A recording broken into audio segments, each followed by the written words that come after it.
নমস্কাৰ নিউজ নাওৰ প্ৰতিগৰাকী দৰ্শকলৈ মই হাসনাই স্বাগতম জনাইছো আপোনালোকে চাবলৈ আৰম্ভ কৰিছে আমাৰ অনুষ্ঠান সৌন্দৰ্যৰ দাপোন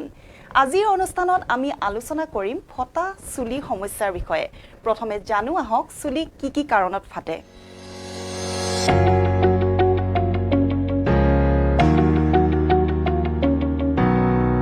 বজাৰত উপলব্ধ কম দামী ৰং চুলিত ব্যৱহাৰ কৰিলে চুলি ফাটিব পাৰে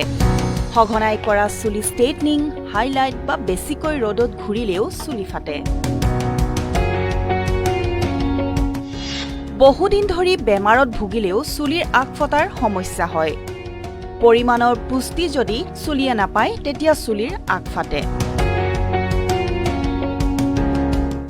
যিবোৰ চুলিৰ আগ ফাটিছে হেয়া ভাল কৰি দিয়াটো সম্ভৱ নহয় কিন্তু যিবোৰ চুলি এতিয়াও ফটা নাই হেয়া ভাল কৰি নিশ্চয় ৰাখিব পাৰিব যদিহে আপোনাৰ চুলিৰ আগ ফাটিছে প্ৰথমেই ফটা অংশখিনি কাটি পেলাব পৰিমাণ অনুসৰি নাৰিকলৰ তেল আৰু ভেসলিন লৈ হেয়া অলপ গৰম কৰি ৰাতি চুলিত মাসাজ কৰি শুৱাৰ আগে লগাই থব ৰাতিপুৱা সময়ত হাৰ্বেল শ্যাম্পুৰে চুলিখিনি ধুই পেলাব এনে কৰিলে আপুনি চুলি হৰা সমস্যাৰ পৰা পৰিত্ৰাণ পাব দৈ চুলিৰ বাবে খুবেই উপকাৰী দৈ লগাইও চুলি ফটা ৰোধ কৰিব পাৰি দৈ আৰু মৌজুল ফটা চুলিত লগালে চুলি ফটা বন্ধ হয় 2 চামুচ আমলখিৰ ৰস 2 চামুচ ভিনেগাৰ আৰু এটা কণী কৰাৰ আধা ঘণ্টাৰ আগতে লগাই ভালদৰে ধুই পেলাওক সপ্তাহত 2 দিনকৈ কৰিলে সুফল পাব সপ্তাহত 2 দিন জেতুকাৰ পাত বটি লগালেও চুলিৰ আগ ফটা বন্ধ হয়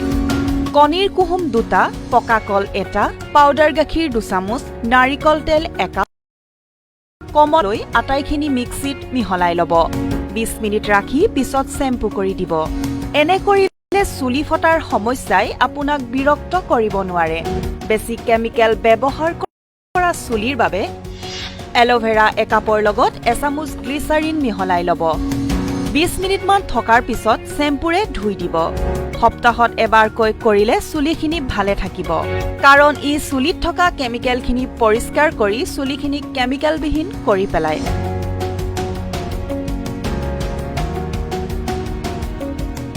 টোপনি ক্ষতি নকৰিব পুষ্টিকৰ আহাৰ গ্ৰহণ কৰিব পানী খাব আৰু দুশ্চিন্তাৰ পৰা আঁতৰত থাকিব আপোনাৰ সমস্যা নিশ্চয় সমাধান হ'ব প্ৰিয় দৰ্শক আজিলৈ ইমানতে মই হাসনাই আপোনালোকৰ মাজৰ পৰা বিদায় লৈছো সৌন্দৰ্যৰ আপোন চাই থাকক আৰু সৌন্দৰ্যশালী হৈ থাকক